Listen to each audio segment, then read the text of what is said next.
Hello, কেমন আছো তোমরা সবাই?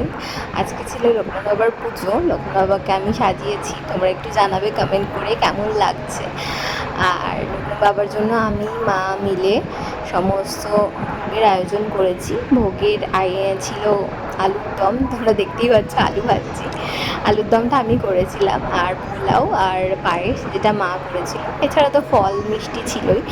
তো আলুর দমটা ভাবলাম আমি যখন করছি একটু ভিডিও করা যাক, তাই আলুর দমটা আমি ওই আদা পেঁয়াজ একদম নিরামিষভাবে যেরকম ঠাকুরের হয় করেছিলাম।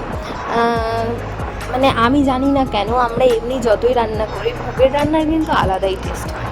মানে আমার তো সেটাই মনে হয়, তোমাদেরও যদি কারোর এরকম মনে হয় জানাবে নিশ্চয়ই।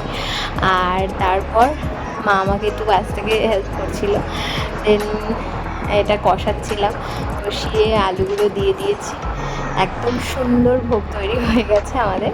তারপর ঠাকুরকে দেখো আরও একটু সুন্দর করে সাজিয়ে দিয়েছি, সাজিয়ে সমস্ত প্রসাদ তার সামনে দিয়ে পুজো হলো। এই দেখো আমাদের গোপাল, বড় গোপাল, আর সাথে সিংহাসনের বাকি ঠাকুরদেরকেও সুন্দর করে। Last but not the least, আমার ভাই বসে রয়েছে প্রসাদ খাবে বলে। Okay, tata, by.